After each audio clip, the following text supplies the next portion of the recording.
اعوذ باللہ من الشیطان الرجیم بسم اللہ الرحمن الرحیم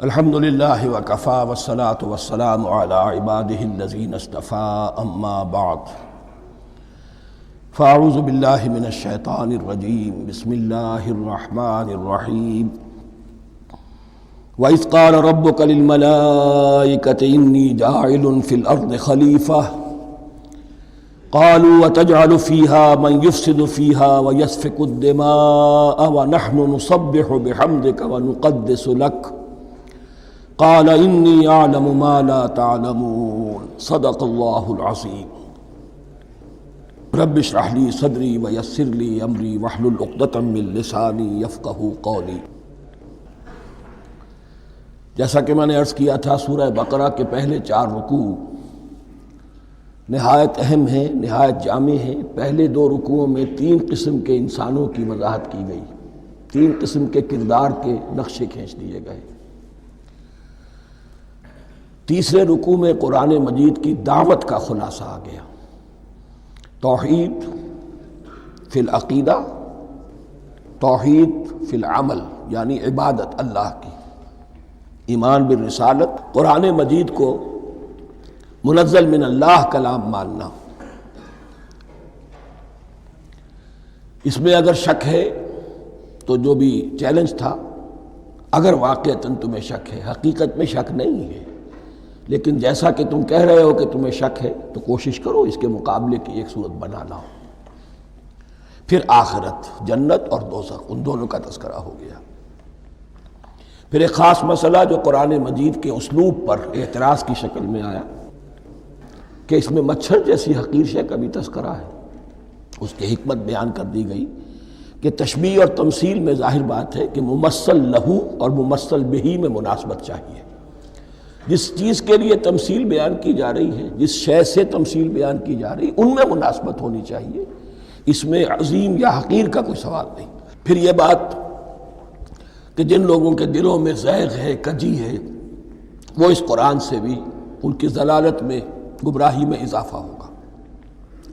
جو لوگ طالب حق ہیں ان کو یہ قرآن مجید ہدایت دے گا، اور کن کو اللہ گمراہ کرتا ہے؟ جو سرکش ہے، جو نمبر 1 اللہ سے جو عہد کر کے دنیا میں آئے تھے اس کی خلاف ورزی کر رہے ہیں، اور صلہ رحمی کے بجائے قطع رحمی کرتے ہیں۔ اس کے بعد ایک بہت اہم فلسفیانہ بات آ گئی، اور اسی کے ضمن میں میں نے اصل میں یہ ساری بات دہرائی ہے۔ میں نے کہا تھا کہ یہ بات واضح ہوگی آگے جا کر سورہ غافر میں۔ پھر ذہن میں لائیے کہ جب یہ صورت نازل ہوئی ہے، سورہ غافر نازل ہو چکی تھی، لہذا یہاں اجمالی تذکرہ ہے، وہاں تفصیلی تذکرہ ہے۔ اہل جہنم کا قول نقل ہوا ہے، ربنا امتنا اثنتین واحییتنا اثنتین فاعترفنا بذنوبنا فہل الی خروج من سبیل۔ اے اللہ، تو نے 2 مرتبہ ہم پر موت وارد کی، 2 مرتبہ ہمیں زندہ کیا، اب ہم نے اپنے قصور تسلیم کر لیے، تو اب یہاں سے بھی کوئی اور مرحلہ ہے یا نہیں؟ یہاں سے نکلنے کا بھی کوئی راستہ ہے یا نہیں؟ اس سے حقیقت یہ واضح ہوئی، انسان کی تخلیق اول ہوئی عالم ارواح میں، صرف ارواح کی حیثیت سے، اور حدیث میں آتا ہے الارواح جنود مجندہ، لشکروں کی شکل، تمام انسان۔ ان سے عہد لیا گیا الست بربکم قالوا بلی، پھر سلا دیا گیا ارواح کو۔ یہ گویا کہ پہلی موت تھی جو ہم گزار آئے۔ پھر عالم خلق کا مرحلہ آیا۔ عالم خلق میں یہ تناسل کے ذریعے سے رحم مادر میں جب ایک جنین تیار ہوتا ہے تو ایک حدیث ہے حضرت عبداللہ ابن مسعود سے 4 مہینے کا جب جنین ہو جاتا ہے تو اس کے بعد وہ روح لا کر اس میں پھونک دی جاتی ہے. یہ گویا کہ احیاء اولا ہو گیا، پہلی مرتبہ کا زندہ کیا جانا، پہلی موت کی نیند سے جگا دیا گیا. اے تازہ واردان بساط ہوائے دل، اب ہم اس دنیا میں اس جسد کے ساتھ زندہ ہوئے، اب پھر موت آئے گی، جسد یہی چلا جائے گا جہاں سے آیا تھا، روح جہاں سے آئی تھی وہاں واپس جائے گی. ثم یمیتکم ثم یحییکم ثم الیہ ترجعون، پھر تمہیں اللہ کی طرف لوٹا دیا جائے گا. یہ ہے بہت گہرا نقطہ فلسفہ دین کا. اس کے بعد مضمون شروع ہو رہا ہے خلافت کا، جس کا اجمالی جو ہے تذکرہ تیسرے رکوع کی آخری آیت میں آ گیا. هو الذی خلق لکم ما فی الارض جمیعا، زمین میں جو کچھ ہے اے انسانوں تمہارے لیے پیدا کیا گیا. اسی کے ساتھ جڑتا ہوا مضمون اب خلافت کا آ رہا ہے. وَإِذْ قَالَ رَبُّكَ لِلْمَلَائِكَةِ إِنِّي جَاعِلٌ فِي الْأَرْضِ خَلِيفَةً، اور یاد کرو جب کہ کہا تھا تمہارے رب نے فرشتوں سے میں بنانے والا ہوں زمین میں ایک خلیفہ. اب خلیفہ کی حقیقت کو سمجھیے. خلیفہ کسے کہتے ہیں؟ نائب. عام طور پر لوگوں کو مغالطہ ہوتا ہے کہ خلیفہ جانشین جو ہے وہ تو کسی کے موت کے بعد ہوتا ہے، زندگی میں تو نہیں ہوتا. لیکن یہاں اصل میں ہمارے لیے بہت آسان ہے. انسان کی جو اصل حقیقت ہے اس دنیا میں، اس کو سمجھنے کے لیے یوں سمجھیے کہ ہم آج سے 50 سال پہلے انگریز کے غلام تھے. ہمارا بادشاہ یا ملکہ انگلستان میں تھا یا تھی. دہلی میں وائس رائے ہوتا تھا. وائس رائے کا کام کیا ہے؟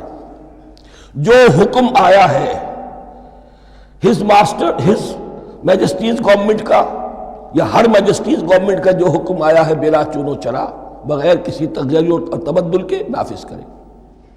ہاں جہاں کوئی حکم وہاں سے نہیں ہے تو یہاں کے حالات میں بہترین اپنی رائے قائم کرے، غور و فکر کرے یہاں کی مصلحتیں کیا ہے.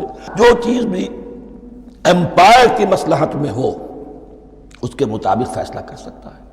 بین ہی یہی رشتہ ہے. اللہ ہے لیکن اللہ نے اپنے آپ کو غیب کے پردے میں چھپا لیا ہے. زمین پر انسان ہے.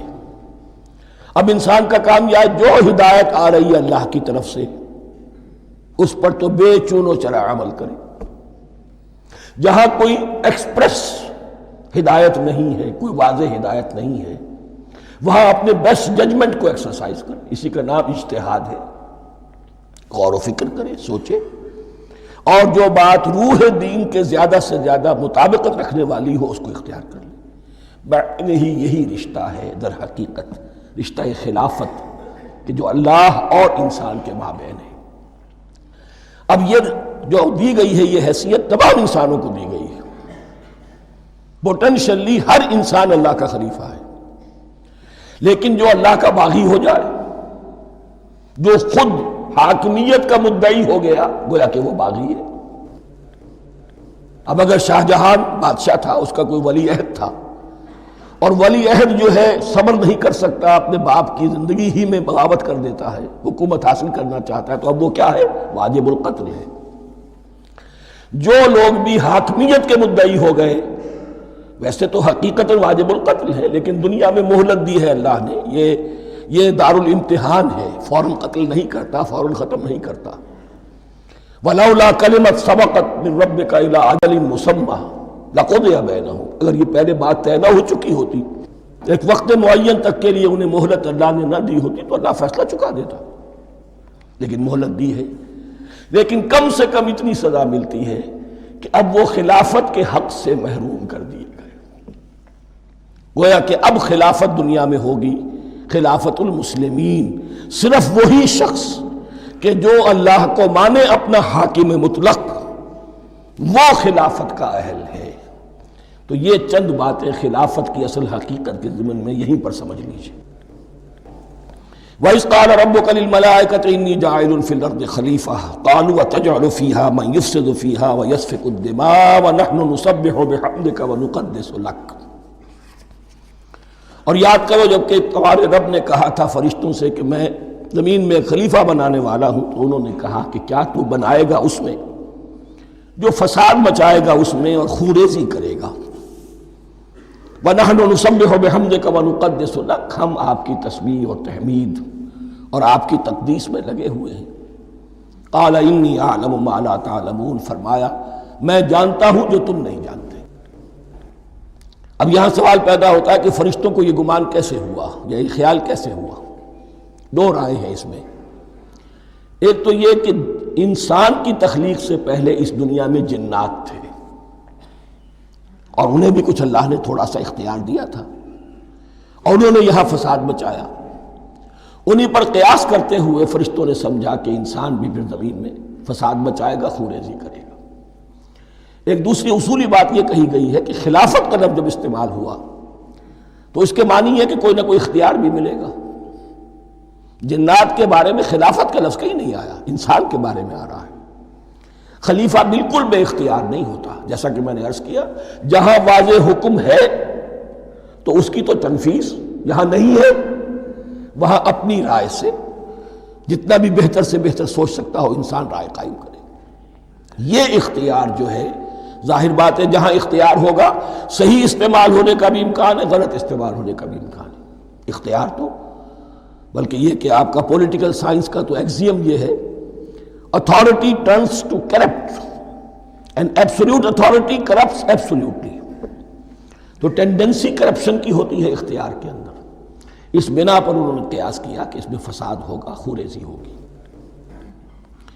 اللہ تعالیٰ نے فرمایا اپنی حکمتوں سے میں خود واقف ہوں، میں کیوں بنا رہا ہوں یہ میں جانتا ہوں، تم نہیں جانتے۔ وَعَلَّمَ آدَمَ الْأَسْمَاءَ كُلَّهَا، اور اللہ نے سکھا دیے آدم کو تمام کے تمام نام۔ اب اس میں بھی ایک رائے تو یہ ہے، بلکہ اس میں تقریباً اجماع ہے مفسرین کا، کہ اس سے مراد ہے تمام اشیاء کے نام، اور تمام اشیاء کے نام سے مراد ہے ان کی حقیقت کا علم۔ ہیومن نالج جو ہے اگر آپ اس کا تجزیہ کریں گے تو وہ یہی ہے کہ انسان ایک چیز کو پہچانتا ہے، پھر اس کے لیے ایک نام رکھتا ہے یا کوئی ٹرم اس کے لیے قائم کرتا ہے۔ اس نام یا ٹرم اور اس کے حوالے سے، اصطلاح کے حوالے سے بہت سے حقائق کو اپنے ذہن کے اندر محفوظ کرتا ہے۔ تو گویا کہ ان علمہ آدم الاسماء کلہا، تمام نام سکھا دیے کل مادی کائنات کے اندر جو کچھ وجود میں آنے والا تھا، ان سب کی حقیقت سے پوٹینشلی حضرت آدم کو آگاہ کر دیا۔ یہ پوٹینشل علم ہے، ہیومن نالج، جو ایکوائرڈ نالج ہے، جو انسان کو سم اور بصر اور اپنے اس دماغ کے کمپیوٹر کے ذریعے سے حاصل ہوتا ہے۔ ایک ہے ریویلڈ نالج جو اللہ وحی کے ذریعے سے بھیجتا ہے، ایک ہے ایکوائرڈ نالج، انسان خود علم حاصل کرتا ہے۔ اس نے آنکھوں سے دیکھا، کان سے سنا، نتیجہ نکالا، اور اس کمپیوٹر نے اس کو پروسیس کیا، اس نتیجے کو کہیں میموری کے اندر سٹور کر لیا۔ یہ کمپیوٹر ہے بہت بڑا۔ پھر کچھ اور دیکھا، کچھ اور سنا، کچھ چھو کر معلوم ہوا، کچھ چکھ کر معلوم ہوا، کچھ سونگھ کر معلوم ہوا، کوئی اور نتیجہ نکلا، اسے وہ پاس میموری کے ساتھ اس کو ٹیلی کیا اور نتیجہ نکالا۔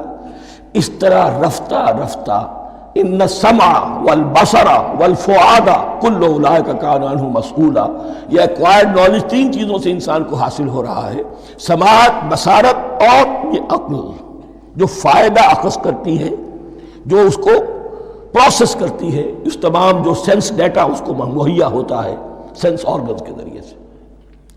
یہ علم ہے جو پوٹینشلی حضرت آدم کو دے دیا گیا۔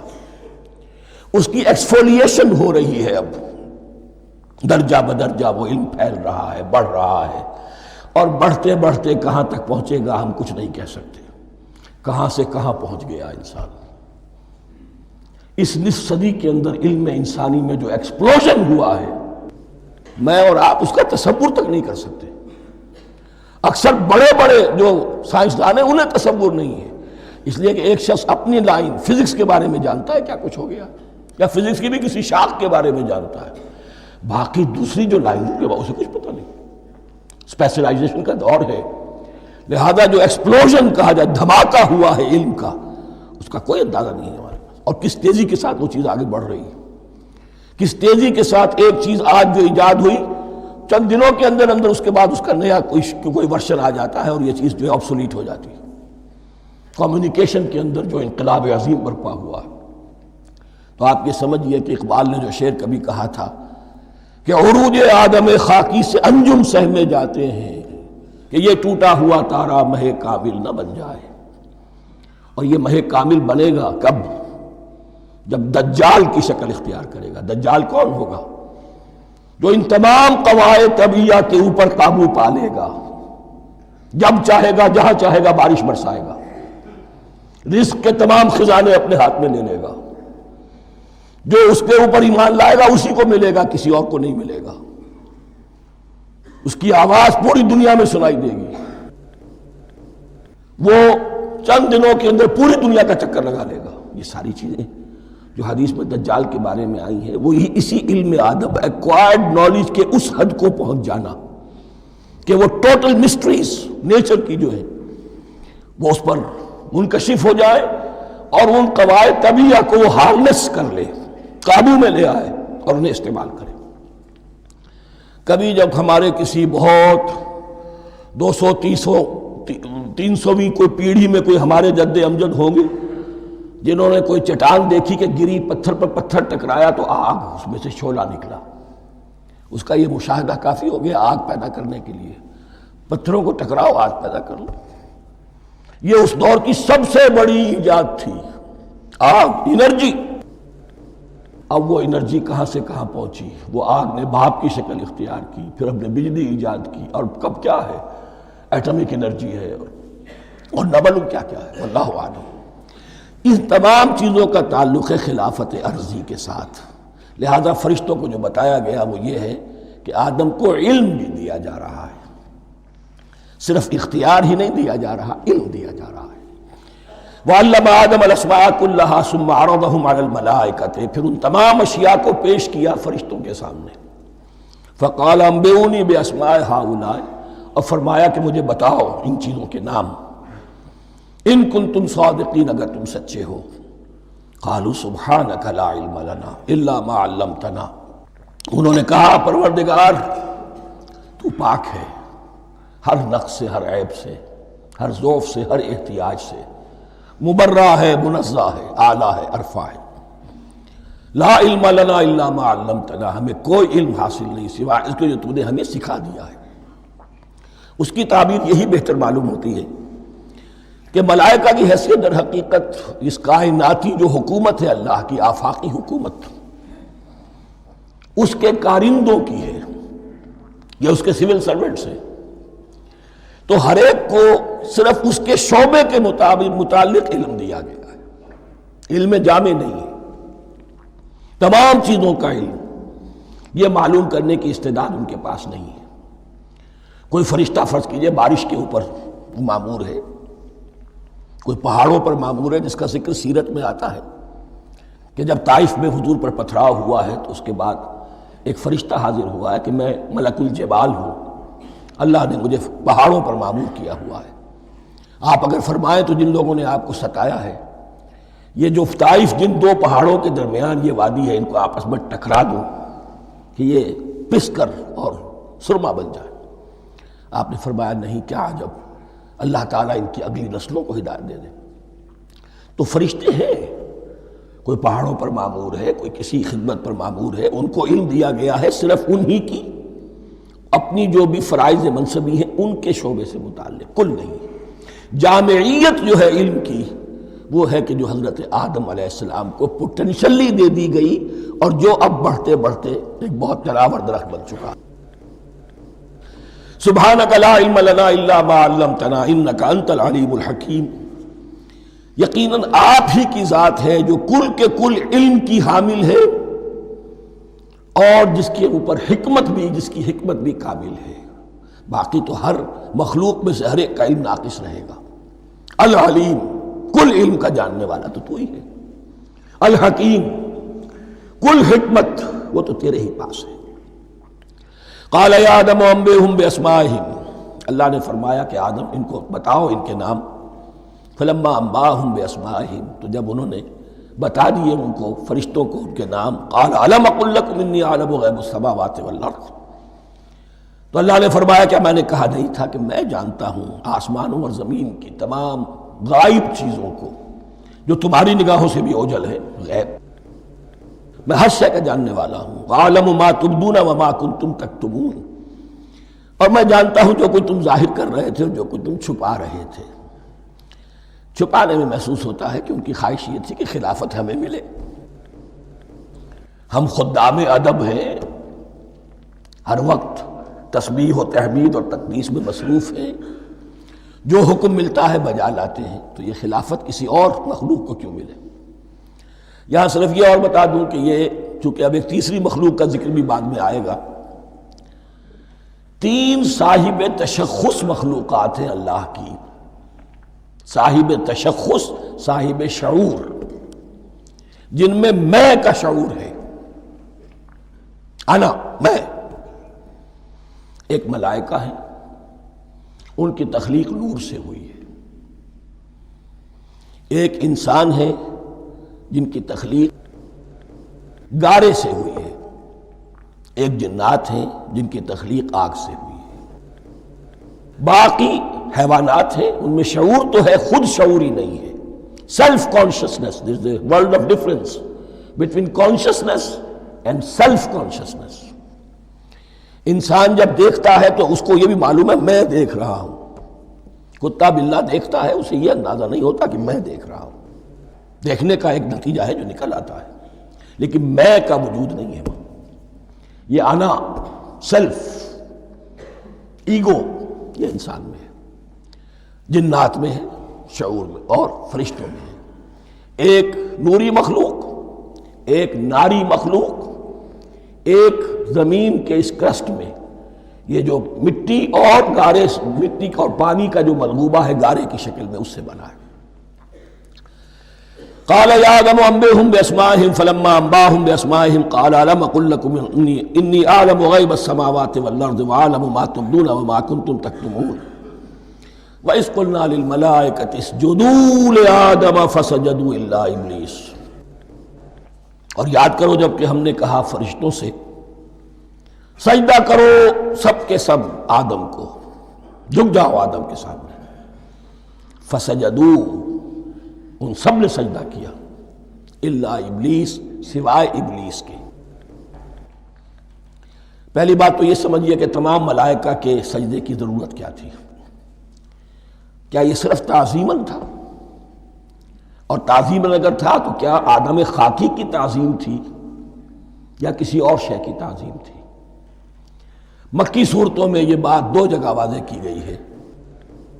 فَإِذَا سَوَّيْتُهُ وَنَفَخْتُ فِيهِ مِن رُوحِي فَقَعُوا لَهُ سَاجِدِينَ. جب میں اس آدم کی تخلیق مکمل کر لوں اور اس میں اپنی روح میں سے پھونک دوں، تب گر پڑنا اس کے سامنے سجدے میں. تعظیم اگر ہے تو آدم خاکی کی نہیں ہے، اس کے اندر جو ڈیوائن ایلیمنٹ ہے، جو ڈیوائن سپارک ہے، جو روح ربانی ہے، میری روح، اس کی ہے. اور نمبر 2، اس کی حکمت کیا ہے، علت کیا ہے، غرض و غایت کیا ہے؟ جیسا کہ میں نے عرض کیا، اس کائنات کی اس حکومت کے کارندے تو وہ ہیں.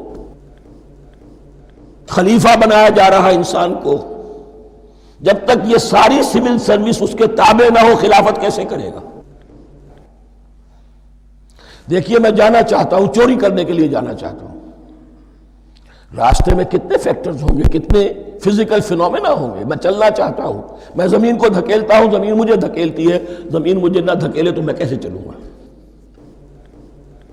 یہ پوری کائنات جو ہے، یہ جب ہم کوئی ارادہ کرتے ہیں اور کوئی فعل کرتے ہیں تو اس فعل کے پورے ہونے میں، اس کے ظہور میں نہ معلوم کون کون سے ایلیمنٹس ہیں، کون کون سی فورسز آف دی نیچر ہیں جو ہمارے ساتھ موافقت کرتی ہے تو ہم وہ کام کر سکتے ہیں. اور ان سب پر فرشتے مامور ہیں، ہر ایک کی اپنی ڈومین ہے. اگر وہ تابع نہ ہوں تو خلافت کی کوئی معنی نہیں. خلافت دی گئی ہے، یہ ادھر جانا چاہتا ہے جانے دو، یہ نماز کے لیے مسجد میں جانا چاہتا ہے جانے دو، یہ چوری کے لیے نکلا ہے نکلنے دو. اس لیے کہ اس کو جو اختیار دیا گیا ہے، اس کے اختیار کے استعمال میں یہ تمام جو قوتیں ہیں وہ اس کے ساتھ موافقت کرتی ہیں، تب اس کا کوئی ارادہ وہ اچھا ہو یا برا وہ پایہ تکمیل کو پہنچ سکتا ہے۔ یہ گویا کہ سبارڈینیشن اس کے لیے سمبل کہ تمام فرشتوں کو جھکا دیا گیا۔ البتہ اس آیت میں ایک مغالطہ پیدا ہوتا ہے، الا ابلیس، سوائے ابلیس کے۔ مغالطہ یہ پیدا ہوتا ہے کہ شاید وہ بھی فرشتہ تھا، اس لیے کہ حکم تو فرشتوں کو دیا گیا تھا۔ پھر نوٹ کیجئے اس سے پہلے، بہت پہلے سورہ کہف نازل ہو چکی ہے، اور سورہ کہف میں فرما دیا گیا ہے کان من الجن ففسق عن امر ربی، وہ جن تھا پس اس نے سرکشی کی اپنے رب کے حکم سے۔ فرشتے کی شان یہ نہیں ہے، وہ اللہ کے کسی حکم کی سرتابی نہیں کرتا۔ لا یعصون اللہ ما امرہم ویفعلون ما یؤمرون، وہ اللہ کے کسی حکم کی نافرمانی نہیں کرتے اور جو حکم ملتا ہے بجا لاتے ہیں۔ یہ جنات کے اندر اختیار تھا، جیسے اختیار انسانوں کو دیا گیا ہے۔ جنات میں نیک بھی ہیں، بد بھی ہیں، اعلیٰ بھی ہیں، ادنا بھی ہیں، جیسے انسانوں میں۔ لیکن یہ عزازیل جو جن تھا، علم اور عبادت دونوں کے اعتبار سے بہت بلند ہو گیا تھا، اور یہ فرشتوں کا یوں سمجھیے کہ ہم نشین، فرشتوں کے ساتھ اس طور سے شامل، جیسے بہت سے انسان بھی اگر اپنی بندگی میں، زہد میں، عبادت میں، نیکی میں ترقی کریں تو ان کا ملائے اعلیٰ کے ساتھ، عالم ارواح کے ساتھ، عالم ملائکہ کے ساتھ ایک رابطہ قائم ہوتا ہے۔ اسی طریقے سے وہ جو عزازیل تھا، جن ہونے کے باوجود اپنی نیکی، عبادت، پارسائی اور اپنے علم میں فرشتوں سے بہت آگے تھا، اس لیے معلم الملکوت کی شکل اختیار کر چکا تھا۔ اس کو اپنی زوم تھا، یہ بات جیسا کہ میں نے عرض کیا 7 مرتبہ قرآن میں یہ بات آئی ہے، قصہ ابلیس و آدم، کہ فرشتوں کو حکم ہوا کہ سجدہ کرو، سب جھک گئے، ابلیس نے سجدے سے انکار کر دی 7 مرتبہ۔ یہ 7ویں مرتبہ ہے جو ہم پڑھ رہے ہیں، مصحف میں پہلی مرتبہ آ رہا ہے، ترتیب نزول میں 7ویں مرتبہ آ رہا ہے۔ یہ آدم و ابلیس کا قصہ اس سے آگے سورہ اعراف میں آئے گا، پھر سورہ ہجر میں آئے گا، سورہ بنی اسرائیل میں آئے گا، سورہ کہف میں آئے گا، سورہ طٰہٰ میں آئے گا، سورہ صاد میں آئے گا، 6 مرتبہ مکی قرآن میں، 1 مرتبہ یہاں۔ تو یہاں اشارہ نہیں کیا، اس لیے مغالطہ ہو سکتا ہے، لیکن یہ کہ سورہ کہف میں آپ کو بتا چکا ہوں کان من الجن ففسق عن امر ربی، اس نے اپنے رب کے حکم سے سرتابی۔ ابلیس اس کا صفاتی نام ہے اب، اس لیے کہ ابلس یبلس کے معنی ہوتے ہیں مایوس ہو جانا۔ یہ اللہ کی رحمت سے بالکل مایوس ہے، اور مایوس جو ہو جائے وہ شیطان ہو جاتا ہے۔ اب میرا تو چھٹکارا نہیں ہے، جتنوں کو برباد کر سکوں کروں، میری تو عاقبت خراب ہو چکی ہے، جتنوں کو اپنے ساتھ، ہم تو ڈوبے ہیں صنم، تم کو بھی لے ڈوبیں گے۔ اب وہ شیطان اس معنی میں کہ انسان کی عداوت اس کی گھٹی میں پڑ گئی، اس نے اللہ سے پھر اجازت بھی لی کہ مجھے مہلت دے دے، یوم یبعثون، قیامت تک کے دن کے لیے، تو میں ثابت کر دوں گا کہ یہ آدم اس رتبے کا حقدار نہ تھا، مستحق نہ تھا جو اسے دیا گیا۔ انا خیر منہ، میں اس سے بہتر ہوں۔ خلقتنی من نار وخلقتہ من طین، تو نے مجھے آگ سے بنایا، اسے گارے سے بنایا۔ لیکن یہ تکبر ہے در حقیقت کہ جس نے اسے راندہ درگاہ حق کر دیا۔ وَإِذْ قُلْنَا لِلْمَلَائِكَةِ اسْجُدُوا لِآدَمَ فَسَجَدُوا إِلَّا إِبْلِيسَ أَبَىٰ وَاسْتَكْبَرَ، ابا اس نے انکار کیا، واستکبر اور تکبر کیا، استکبار کیا، وَكَانَ مِنَ الْكَافِرِينَ۔ کانا عربی زبان میں 2 طرح کا ہوتا ہے، تامہ، ناقصہ۔ ایک معنی یہ ہو سکتے ہیں کہ ہو گیا، اب اپنے اس استکبار اور انکار کی وجہ سے کانا من الکافرین، وہ کافروں میں سے ہو گیا۔ ایک کانا تامہ ہوتا تھا ہی کافروں میں سے، یعنی اس کے اندر سرکشی چھپی ہوئی تھی، اب ظاہر ہو گئی۔ یہ معاملہ ہوتا ہے، کسی شخص کی بدنیتی اس کے اوپر پردے پڑے رہتے ہیں نیکی کے، زہد کے، کسی خاص وقت میں آ کر وہ ننگا ہو جاتا ہے، اور جو اس کے اندر تھا اصل، اس کی حقیقت، وہ سامنے آ جاتی ہے۔ اس کا امکان ہے، تو دونوں معنی اس کے ہو سکتے ہیں۔ وَقُلْنَا يَا آدَمُ اسْكُنْ أَنْتَ وَزَوْجُكَ الْجَنَّةَ، اور ہم نے کہا کہ اے آدم رہو تم اور تمہاری بیوی جنت میں۔ اب یہ جنت کون سی ہے؟ اکثر حضرات کے نام کر کے نزدیک یہ جنت کہیں آسمان ہی میں تھی، آسمان ہی میں حضرت آدم کی تخلیق ہوئی۔ البتہ یہ سب مانتے ہیں کہ ایک وہ جنت الفردوس جو ہے جس میں جانے کے بعد پھر واپس نکلنے کا کوئی امکان نہیں، یہ وہ جنت نہیں ہے جس میں کہ آخرت میں لوگوں کو جا کر داخل ہونا ہے، اس میں داخل ہونے والے کے نکلنے کا کوئی امکان نہیں۔ ایک رائے یہ بھی ہے، میرا رجحان اس رائے کی طرف ہے، تخلیق آدم اسی زمین پر ہوئی ہے۔ وہ جن مراحل سے گزری ہے تخلیق وہ ایک علیحدہ مسئلہ ہے۔ بائیولوجی اور وحی دونوں اس پر متفق ہیں کہ مٹی سے، کرسٹ آف دی ارتھ سے انسان بنا ہے، اس پر اتفاق ہے، قرآن کا بھی اور بائیولوجی کا بھی، جدید علم الحیوانات کا بھی، علم الحیات کا۔ سٹیجز کیا ہیں اس میں اختلاف ہو سکتا ہے، اس کو چھوڑ دیجئے، وہ اس وقت کا بحث نہیں۔ یہی کسی اونچے مقام پر کوئی سرسبز و شاداب علاقہ تھا جہاں حضرت آدم کو رکھا گیا، جہاں ہر طرح کے میوے تھے، ہر شے، لا تظمأ فیہا ولا تضحیٰ، نہ اس میں بھوک لگے گی، نہ دھوپ تمہیں ستائے گی، ہر طرح کی چیز تمہیں فراہم ہے۔ وہاں رکھے گئے ہیں صرف ایک ڈیمانسٹریشن کے لیے کہ انہیں نظر آ جائے کہ شیطان میرا دشمن ہے، وہ مجھے ورغلائے گا، طرح طرح سے میرے اندر وسوسہ اندازی کرے گا، میرے اور میری اولاد کے، صرف ایک ڈیمانسٹریشن۔ اس کی مثال یوں سمجھیے کہ سلیکشن تو ہو گیا، سی ایس پی گریڈ میں کوئی شخص آ گیا ہے، لیکن اب وہ سول سروس اکیڈمی میں رکھا جا رہا ہے۔ تو یہ کوئی اکیڈمی ہو سکتا ہے اسی زمین پر ہو، صرف بتانا یہ تھا کہ تمہیں معلوم ہو جائے کہ یہ شیطان تمہارا دشمن ہے۔ اس لیے کہ اس میں جو ایک لفظ حبوط کا آ رہا ہے، وہ حبوط صرف ایک ہی معنی میں نہیں ہوتا، دوسری معنی میں بھی ہے۔ واللہ عالم، یہ چیزیں پھر متشابہات میں رہیں گی، اس لیے ان کے بارے میں کوئی ایک رائے دوسری رائے، اس کے لیے ذہن سے، عقل سے بات کر کے ایک یا دوسری رائے اختیار کر سکتے ہیں۔ وَقُلْنَا يَا آدَمُ اسْكُنْ أَنْتَ وَزَوْجُكَ الْجَنَّةَ، اور ہم نے کہا کہ رہو اے آدم، تم بھی اور تمہاری بیوی بھی باغ میں، اس باغ میں، الجنہ، اس باغ میں، گویا کہ اشارہ کیا جا رہا۔ وَكُلَا مِنْهَا رَغَدًا حَيْثُ شِئْتُمْ، اور کھاؤ اس میں سے با فراغت جہاں سے چاہو، ہر طرح کا پھل ہے کھاؤ۔ وَلَا تَقْرَبَا هَٰذِهِ الشَّجَرَةَ، یہاں پہ اس درخت کا نام نہیں دیا گیا، اشارہ، اس درخت کے قریب مت جانا۔ فَتَكُونَا مِنَ الظَّالِمِينَ، تو تم ظالموں میں سے ہو جاؤ گے، تم حد سے گزرنے والوں میں سے ہو جاؤ گے۔ اب اس کی بھی حکمت سمجھیے کہ چونکہ ڈیمانسٹریشن کرانی ہے کہ تمہیں کسی چیز سے، ہزار چیزیں مباح ہیں دنیا میں، چند چیزیں پینے کی حرام ہیں، اب تم اگر ان ہزار مباح چیزوں کو چھوڑ کر حرام چیز کو پیتے ہو تو یہ تمہارا اختیار ہوا، جبکہ اللہ تعالیٰ نے مباحات کا دائرہ بہت وسیع رکھا ہے۔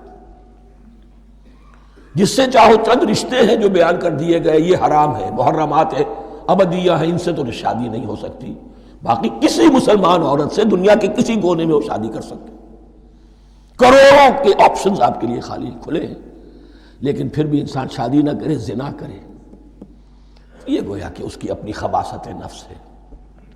ایک نہیں، دو دو، تین تین، چار چار تک شادی کرو، اجازت ہے تمہیں۔ تو اس اعتبار سے مباحات، اب یہ پورا باغ تمہارے لیے مباح ہے، بس ایک درخت ہے، اس کے پاس نہ جانا، اور درخت کا نام لینے کی کوئی ضرورت نہیں، تو آزمائش تھی نا، صرف ایک آزمائش اور اس کی ڈیمانسٹریشن۔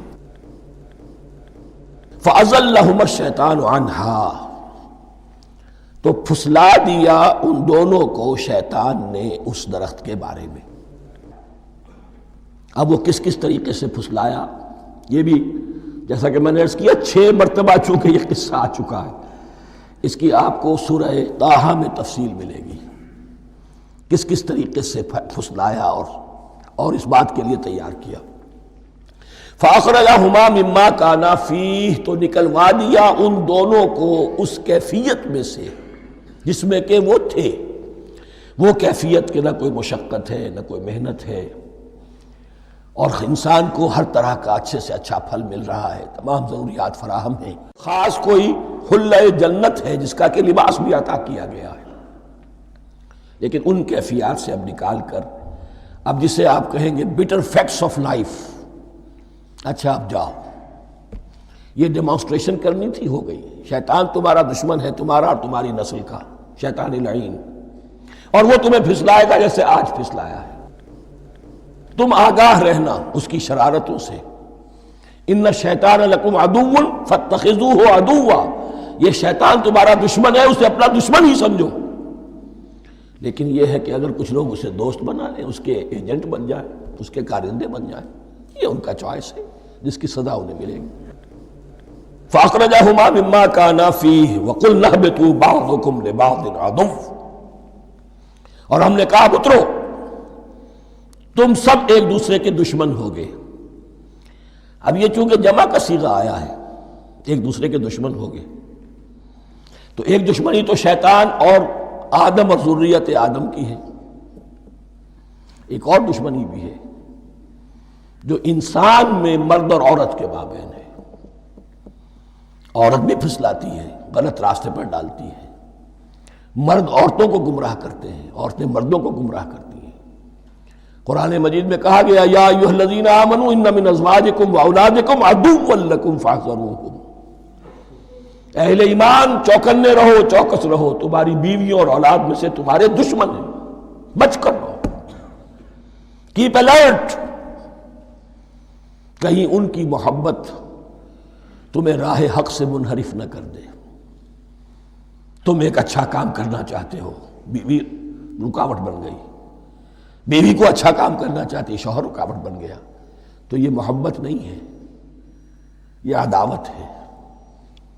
اس حوالے سے بعضکم لبعض عدو وَلَكُمْ فِي الْأَرْضِ مُسْتَقَرٌّ وَمَتَاعٌ إِلَىٰ حِينٍ، اور تمہارے لیے اب زمین میں مستقر ہے، جائے قیام ہے اور متاع ہے، ضرورت کی چیزیں ہیں ہم نے فراہم کر دی ہیں، إِلَىٰ حِينٍ، لیکن ایک وقت معین تک کے لیے، یہ ابدی نہیں ہے، ایک وقت آئے گا یہ بساط ہم لپیٹ دیں گے۔ یوم نطوی السماء کطی السجل للکتب، جس دن کہ ہم تمام فضاؤں کو اور تمام خلاؤں کو، تمام آسمانوں کو اس طرح لپیٹ لیں گے جیسے کتابوں کا تمار لپیٹ لیا جاتا ہے۔ ایک وقت آئے گا، یہ تخلیق الی اجل مسمى ہے، الی حین ہے۔ فتلقى آدم من ربہ کلمات فتاب علیہ، تو سیکھ لیے، حاصل کر لیے آدم نے اپنے رب سے کچھ کلمات، تو اللہ نے ان کی توبہ قبول کر لی۔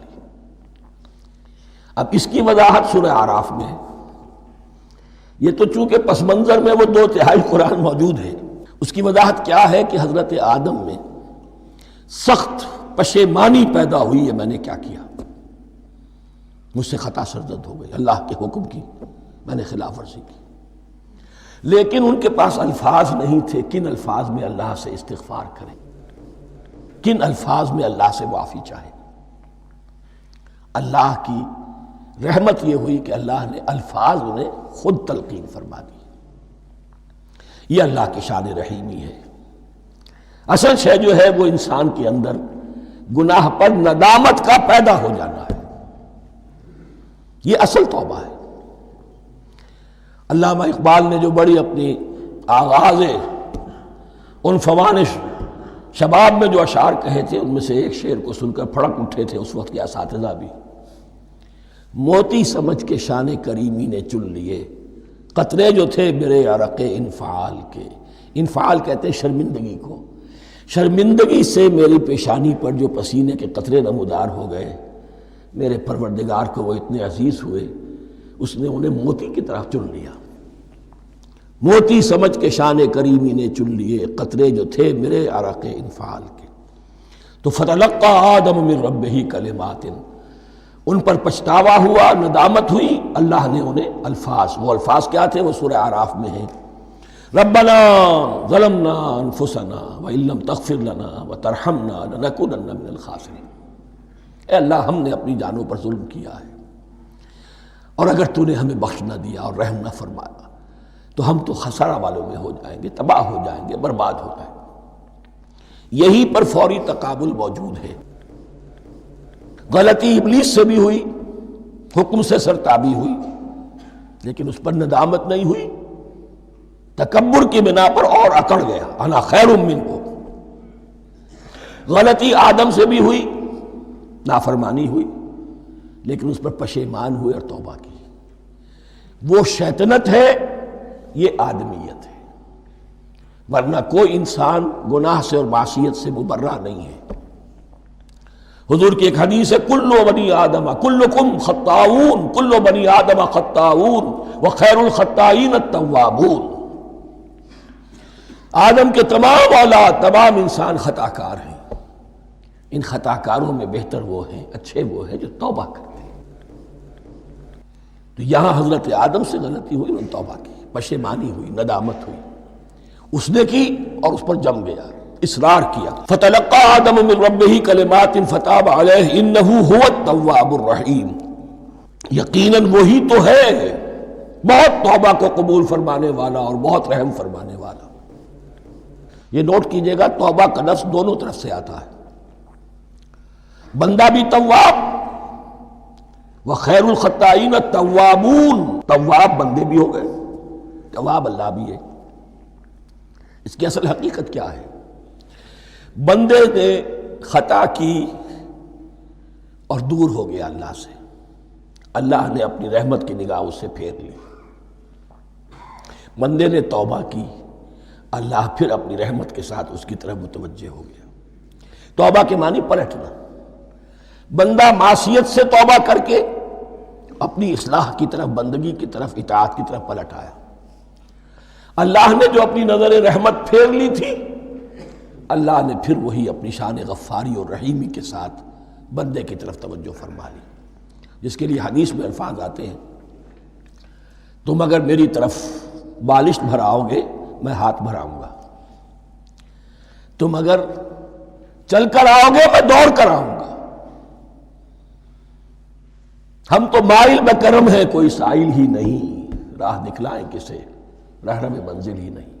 وہ تو تواب ہے، بس فرق یہ ہے کہ تابہ بندے کے لیے ہوگا تو الہ ہوگا، تابہ الہ، انی تبت الیک، اور جب اللہ کی طرف سے ہوگا تابہ علیہ، وہ اعلیٰ ہوگا، اس پر توبہ کی، یعنی اللہ کی بلند شان ہے تو انسان توبہ کرتا ہے تو اس کی طرف توبہ کرتا ہے۔ اللہ کی شان کیا ہے؟ وہ توبہ کرتا ہے تو بندے پر اعلیٰ، فتاب علیہ انہ هو التواب الرحیم۔ قلنا اہبطوا منہا جمیعا، ہم نے کہہ دیا اتر جاؤ اس سے اب تم سب کے سب۔ فَإِمَّا يَأْتِيَنَّكُم مِّنِّي هُدًى، اب یہاں لفظ آیا اہبطوا، یہاں بھی پہلے بھی آیا ہے۔ جو حضرات یہ سمجھتے ہیں کہ تخلیق آدم آسمانوں پر ہوئی ہے اور جنت بھی وہ آسمان میں ہے جہاں رکھے گئے تھے، آزمائشی یا ٹریننگ یا ڈیمانسٹریشن والی جنت، وہ یہاں حبوط کا ترجمہ کریں گے کہ آسمان سے زمین پر اترنے کا حکم دیا گیا۔ جو لوگ سمجھتے ہیں یہی کسی بلند مقام پر تھے، وہ کہتے ہیں کہ نیچے اترو، کسی بڑی اونچی سطح مرتفع پر اگر کوئی جگہ تھی تو اب نیچے اترو اور جاؤ، اب تمہیں زمین میں ہل چلانا پڑے گا، اب روٹی حاصل کرنے کے لیے یہ جو نعمتوں کے دسترخوان یہاں بچھے ہوئے تھے یہ اب تمہارے لیے نہیں ہے۔ اس کے لیے اس معنی میں اس لفظ کا استعمال جو ہے وہ آ جائے گا آگے چل کر اسی سورہ بقرہ کے اندر، کہ اس معنی میں بھی سورہ بقرہ کے 7ویں رکوع میں یہ لفظ استعمال ہوا ہے، تو امکان اس کا بھی ہے۔ بس اس سے آگے ادھر یا ادھر کی زیادہ بحث کرنے کا یہ موقع دورہ ترجمہ قرآن میں نہیں ہے۔ قُلْ اهْبِطُوا مِنْهَا جَمِيعًا فَإِمَّا يَأْتِيَنَّكُم مِّنِّي هُدًى فَمَن تَبِعَ هُدَايَ فَلَا خَوْفٌ عَلَيْهِمْ وَلَا هُمْ يَحْزَنُونَ، تو جب بھی آئے گی تمہارے پاس میری جانب سے کوئی ہدایت، تو جو کوئی میری ہدایت کی پیروی کرے گا اس کے لیے نہ خوف ہوگا اور نہ وہ حزن سے دوچار ہوگے۔ یہ ہے علم انسانی کا دوسرا گوشہ، ریویلڈ نالج۔ اس چوتھے رکوع کی جو حسن ہے اسے دیکھیے، شروع میں ایکوائرڈ نالج کا ذکر ہے جو پوٹینشلی حضرت آدم کی ذات میں رکھ دیا گیا، اور جو انسان نے پھر اپنی محنت سے ان السمع والبصر والفؤاد اس کے ذریعے سے آگے بڑھایا۔ یہ علم ہے چل رہا ہے، آج مغربی اقوام ہم سے بہت آگے ہیں، کبھی ایک زمانے میں مسلمان آگے نکل گئے تھے، لیکن ظاہر بات ہے کہ اس دنیا میں عروج تو انہی کو ہوگا جو ان چیزوں میں سب سے زیادہ جس کی آگہی حاصل ہوگی۔ البتہ ایک علم وہ ہے جو آسمان سے نازل ہوتا ہے، یہ گیون ہے، ریویلڈ نالج ہے، یہ وحی ہے۔ فَإِمَّا يَأْتِيَنَّكُم مِّنِّي هُدًى، تمہارے مقام خلافت کا تقاضا یہ ہے جو احکام ہمارے آئے، جو ہدایات ہم بھیجیں، ان کو تو پوری طریقے سے اس کی پیروی کرو۔ فَمَن تَبِعَ ہدایہ، تو جو کوئی بھی میری ہدایت کی پیروی کرے گا، فَلَا خَوْفٌ عَلَيْهِمْ وَلَا هُمْ يَحْزَنُونَ وَالَّذِينَ كَفَرُوا، اور جو ناشکری کریں گے، کفر کریں گے، انکار کریں گے، وَكَذَّبُوا بِآيَاتِنَا، اور ہماری آیات کو جھٹلائیں گے، فَأُولَٰئِكَ أَصْحَابُ النَّارِ هُمْ فِيهَا خَالِدُونَ، تو وہ جہنمی ہوں گے، آگ والے ہوں گے، اس میں ہمیشہ ہمیشہ رہیں گے۔ یہ ہے گویا کہ چارٹر، اس نوع انسانی کو جو ابدی چارٹر اللہ نے دیا ہے، جبکہ زمین کا چارج دے دیا گیا خلیفہ کی حیثیت سے۔ یہاں یہ 4 رکوع جو ہے سورہ بقرہ کے، جو میں نے عرض کیا تھا، قرآن کی دعوت، قرآن کا بنیادی فلسفہ، اس پر یہ جام ہے، اور یہ مکی صورتوں کے مضامین کا خلاصہ۔ اب یہاں سے شروع ہو رہا ہے 5ویں رکوع سے، مسلسل 10 رکوع، مسلسل خطاب ہے بنی اسرائیل سے۔ البتہ ان میں ایک تقسیم ہے، پہلے رکوع میں دعوت ہے۔ دعوت جب ہوتی ہے تو آمادہ کرنا، تشویق، ترغیب، دل جوئی، نرمی، یہ دعوت کے اجزاء لا ينفک ہیں، اس کے بغیر دعوت مؤثر نہیں ہوتی۔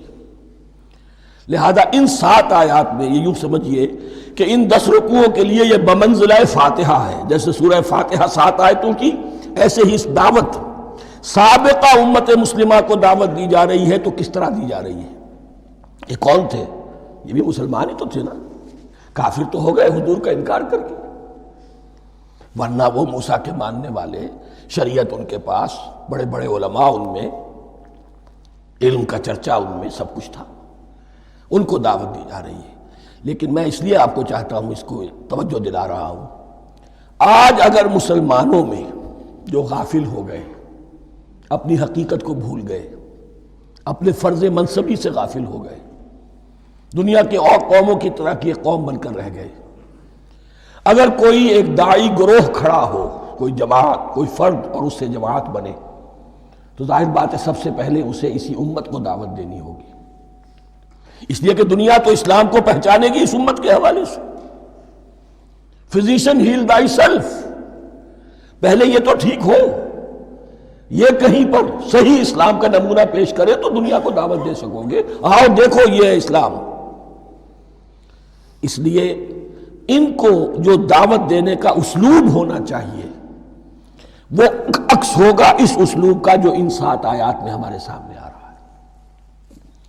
یا بنی اسرائیل اذکروا نعمتی التی انعمت علیکم، اے بنی اسرائیل، اسرائیل کو سمجھ لیجئے یہ مرکب لفظ ہے، اسر اسی سے اسیر بنا ہے، اسیر جو کسی کا قیدی ہوتا ہے، ایل عبرانی میں اللہ کے لیے ہے، اور اسرائیل کا ترجمہ ہے عبداللہ، اللہ کا غلام، اللہ کے ساتھ بندھا ہوا اس کی اطاعت کے قلاتے کے اندر۔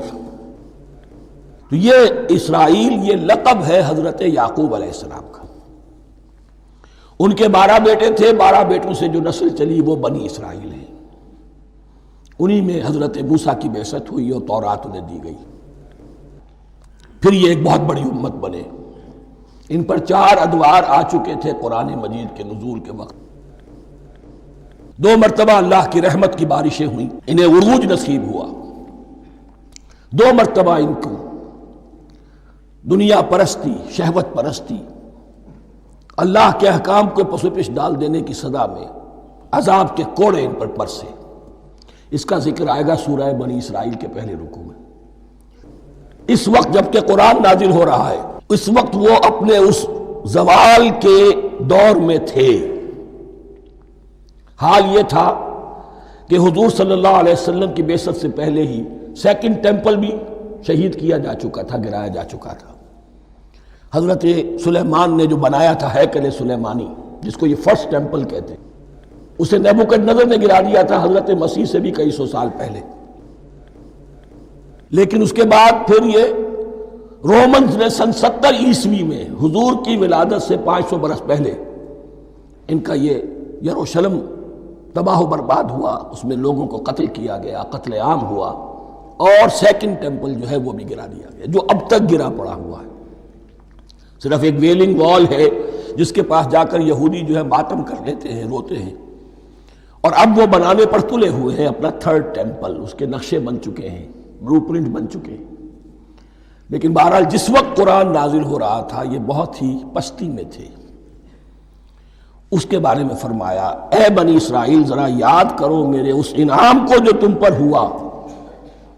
وہ انعام کیا ہے؟ میں نے تمہیں اپنی کتاب دی، نبوت سے سرفراز فرمایا، اپنی شریعت تمہیں عطا فرمائی، تمہیں تمہارے اندر داؤد اور سلیمان جیسے بادشاہ اٹھائے، جو بادشاہ بھی تھے نبی بھی تھے۔ وَأَوْفُوا بِعَهْدِي، اور میرے وعدے کو پورا کرو تاکہ میں بھی اپنے وعدے کو پورا کروں۔ یہ وعدہ ہے جو کتاب استثناء جو ہے اولڈ ٹیسٹمنٹ کی، ڈیوٹرانومی، اس کے 18ویں باب کی آیت نمبر 18 اور 19 میں ہے۔ حضرت موسیٰ سے خطاب کر کے اس میں اللہ نے یہ الفاظ فرمائے، میں ان کے بھائیوں میں سے تیرے مانند ایک نبی برپا کروں گا اور اس کے منہ میں اپنا کلام ڈالوں گا، اور وہ وہی کچھ بتائے گا جو میں اس سے کہوں گا۔ یہ گویا کہ حضرت موسیٰ علیہ السلام کی امت کو بتایا جا رہا تھا کہ نبی آخر الزمان آئیں گے اور تمہیں انہیں قبول کرنا ہے۔ قرآن مجید میں اس کا بڑا تفصیلی ذکر سورہ اعراف میں آئے گا انشاءاللہ، لیکن یہاں فرمایا اوفوا بعہدی اوف بعہدکم، تم میرا عہد پورا کرو، میرے اس نبی کو تسلیم کرو، اس پر ایمان لاؤ، اس پر کی صدا پر لبیک کہو، تو میں تمہیں میرے انعام و اکرام اور بڑھتے چلے جائیں گے۔ وَإِيَّايَ فَارْهَبُونَ، اور صرف مجھ سے ڈرو۔ وَآمِنُوا بِمَا أَنزَلْتُ مُصَدِّقًا لِمَا مَعَكُمْ، اور ایمان لاؤ اس پر جو میں نے نازل کیا ہے، جو تمہارے پاس جو تورات ہے اس کی تصدیق کرتے ہوئے آیا ہے۔ اس کے دو معنی ہے، ایک تو قرآن تصدیق کرتا ہے تورات کی اور انجیل کی، فیہا ہدی و نور، فیہ ہدی و نور، اور دوسرے یہ کہ قرآن اور محمد صلی اللہ علیہ وسلم ان پیشین گوئیوں کے مصداق بن کر آئے ہیں جو تورات میں تھی، ورنہ وہ پیشین گوئیاں جھوٹی ثابت ہوتی۔ ان کے مصداق کون ہے؟ قرآن اور محمد صلی اللہ علیہ وسلم۔ یہ دونوں معنی اس کے ہیں۔ وَآمِنُوا بِمَا أَنزَلْتُ مُصَدِّقًا لِمَا مَعَكُمْ وَلَا تَكُونُوا أَوَّلَ كَافِرٍ بِهِ، اور دیکھو تم ہی سب سے پہلے ان کا کفر کرنے والے نہ بن جاؤ۔ تمہیں تو سب کچھ معلوم تھا، تم تو منتظر تھے، تم تو آخری نبی کے انتظار میں تھے اور ان کے حوالے سے دعائیں کیا کرتے تھے کہ اللہ اس نبی آخر الزمان کے واسطے سے ہماری مدد فرما اور کافروں کے مقابلے میں ہمیں فتح عطا فرما۔ یہ آئے گا آگے چل کر اسی سورہ بقرہ کے اندر۔ لیکن اب تم ہی سب سے بڑھ کر کافر ہو گئے، تم ہی سب سے بڑھ کر دشمن ہو گئے۔ وَلَا تَكُونُوا أَوَّلَ كَافِرٍ بِهِ وَلَا تَشْتَرُوا بِآيَاتِي ثَمَنًا قَلِيلًا، اور دیکھو میری ان آیات کے عوض حقیر سی قیمت قبول نہ کرو۔ یہ آیات الہیہ ہیں، ان کو رد کر رہے ہو، کس لیے؟ ہماری مسندیں، ہماری حیثیت، ہماری چودراہٹیں، کہیں ان پر کوئی آنچ نہ آ جائے۔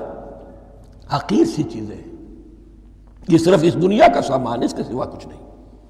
وَلَا تَشْتَرُوا بِآيَاتِي ثَمَنًا قَلِيلًا وَإِيَّايَ فَاتَّقُونِ، اور صرف مجھ سے تقوی اختیار کرو، میرا تقوی اختیار کرو۔ وَلَا تَلْبِسُوا الْحَقَّ بِالْبَاطِلِ وَتَكْتُمُوا الْحَقَّ وَأَنْتُمْ تَعْلَمُونَ، اور نہ گڈمڈ کرو حق کے ساتھ باطل کو، اور مت چھپاؤ حق کو، درا حالے کہ تم جانتے ہو۔ یہ بات اچھی طرح نوٹ کرنی ہے، جانتے بوجھتے کرنا، ایک ہے مغالطے میں کرنا، وہ ضلالت ہے، گمراہی ہے۔ ایک جان بوجھ کر کرنا، حق کو پہچان کر اسے رد کرنا، یہ پھر اللہ تعالیٰ کے غضب کو دعوت دینا ہے، ریت آف اللہ، اس کے غضب کو دعوت دینا ہے کہ حق کو پہچان کر اس کی نفی کی جائے۔ وَأَنْتُمْ تَعْلَمُونَ، علماء یہود قرآن مجید میں آگے چل کر آئے گا، ایسے پہچانتے تھے محمد کو اور قرآن کو جیسے اپنے بیٹوں کو، یعرفونہ کما یعرفون ابناہم، ایسے پہچانتے جیسے اپنے بیٹوں۔ وَأَقِیمُوا الصَّلَاةَ وَآتُوا الزَّکَاۃَ، دیکھو نماز قائم کرو، زکوٰۃ ادا کرو، وَارْکَعُوا مَعَ الرَّاکِعِینَ، اور جھکنے والوں کے ساتھ جھکو۔ یہ اول تو رکوع کو انہوں نے اپنے ہاں سے خارج کر دیا تھا، ثانیاً باجماعت نماز ان کے ہاں ختم ہو گئی تھی۔ وَارْکَعُوا مَعَ الرَّاکِعِینَ، جماعت باجماعت نماز کی طرف اشارہ ہے۔ أَتَأْمُرُونَ النَّاسَ بِالْبِرِّ وَتَنْسَوْنَ أَنفُسَكُمْ، کیا تم لوگوں کو نیکی کا حکم دیتے ہو، تقویٰ کی، پارسائی کی تعلیم دیتے ہو؟ میں کہہ رہا ہوں نا کہ اصل میں مخاطب کون ہے؟ علماء یہود۔ اس آیت سے ثابت ہو گیا عالم ہمارا بھی جب بھی کھڑا ہوگا اونچے سے اونچا واز کہے گا، اعلیٰ سے اعلیٰ بات کہے گا۔ اکثر و بیشتر کا حال یہ ہے کہ ان کا اپنا کردار دیکھیے تو کوئی مناسبت ہی نہیں اس سے کہ جو وہ بات کہہ رہا ہے، جو لوگوں کو دعوت دے رہا ہے اس پر خود عمل نہیں۔ تو یہی در حقیقت علماء یہود کا کردار بن چکا تھا۔ أَتَأْمُرُونَ النَّاسَ بِالْبِرِّ وَتَنْسَوْنَ أَنفُسَكُمْ، کیا تم لوگوں کو نیکی کا حکم دیتے ہو اور خود اپنے آپ کو بھول جاتے ہو؟ وَأَنْتُمْ تَتْلُونَ الْكِتَابَ، اور یہ سب کچھ تم کر رہے ہو اس حال میں کہ کتاب پڑھتے بھی ہو، تورات پڑھتے ہو، صاحب تورات ہو۔ ہمارے بھی بہت سے علماء کا علماء سو جنہیں ہم کہتے ہیں حال یہ ہو چکا ہے، خود بدلتے نہیں قرآن کو بدل دیتے ہیں، ہوئے کس درجہ فقیہان حکم بے توفیق۔ جو صورتحال ہے صرف قرآن کا متن بچا ہوا ہے، اس کے مفہوم میں، اس کی تفسیر میں، اس کے ترجمے میں تو تحریفیں موجود ہیں، بڑی بڑی تحریفیں موجود ہیں، متن بچا ہوا ہے، وہ اس لیے کہ اللہ تعالیٰ نے اس کی حفاظت کا ذمہ لیا ہے۔ وَاسْتَعِینُوا بِالصَّبْرِ وَالصَّلَاةِ، اور مدد حاصل کرو دو چیزوں سے، صبر اور نماز۔ یہ صبر کا لفظ یہاں پر بہت قیمتی ہے، بہت بامانی ہے۔ علماء سو کیوں وجود میں آتے ہیں؟ جب وہ دنیا کے کتے بن جائیں گے تو وہ دین کو بدنام کرنے والے ہوں گے۔ بظاہر دینی مناسب ہیں لیکن اصل میں ان کے پردے میں دنیا داری کی جا رہی ہے، صبر نہیں۔ بس صبر کے ساتھ اور نماز کے ساتھ، اس لیے کہ آپ صحیح راستے پر آئیں گے۔ اگر کوئی عالم دین لوگوں پر تنقید کرے گا، لولا ینہاہم الربانیون والاحبار، کیوں نہیں روکتے ان کے علماء اور ان کے اولیاء اور صوفیاء ان کو حرام کھانے سے اور جھوٹ بولنے سے؟ اگر کوئی شخص روکے گا اس کو پھر نذرانے تو نہیں ملیں گی، اس کی خدمتیں تو نہیں ہوں گی۔ اگر تو دنیا میں صبر اختیار کرنا ہے تب تو آپ حق بات کہہ سکتے ہیں، اور اگر دنیاوی ایمبیشنز ہیں تو پھر آپ کو کہیں نہ کہیں کمپرومائز کرنا پڑے گا۔ وَاسْتَعِینُوا بِالصَّبْرِ وَالصَّلَاةِ، صبر اور نماز۔ وَإِنَّهَا لَكَبِیرَةٌ، اور یقیناً یہ بہت بھاری شے ہے، بہت بھاری شے ہے۔ عام طور پر خیال یہ ہے کہ انہا کی ضمیر صرف صلاۃ کی طرف جاتی ہے، نماز بہت بھاری ہے۔ ایک رائے یہ ہے کہ نہیں، یہ پورے طرز عمل کی طرف جا رہی ہے۔ یہ طرز عمل کہ خود صبر کرو، اس دنیا میں صبر کرو، دنیا اور دنیا کے متعلقات میں کم سے کم پر قانے ہو جاؤ، اور حق کا بول بالا کرنے کے لیے میدان میں آ جاؤ، یہ طرز عمل۔ اور اس میں پھر نماز، الصلاۃ عماد الدین۔ وَإِنَّهَا لَكَبِیرَةٌ إِلَّا عَلَى الْخَاشِعِینَ، یہ یقیناً بہت بھاری چیز ہے، یہ روش، یہ رویہ بھی بہت بھاری اور نماز بھی بہت بھاری ہے، سوائے ان خشوع رکھنے والوں کے، ڈرنے والوں کے جن کے دل جھک گئے ہیں اللہ کے سامنے۔ الذین یظنون انہم ملاقو ربہم، جنہیں یہ یقین ہے کہ انہیں اپنے رب سے ملاقات کرنی ہے، جیسا کہ میں نے شروع میں توجہ دلائی تھی، وبالآخرۃ ہم یوقنون، یہ ایمان بالآخرت ہے جو انسان کو سیدھا رکھتا ہے عمل کے میدان میں۔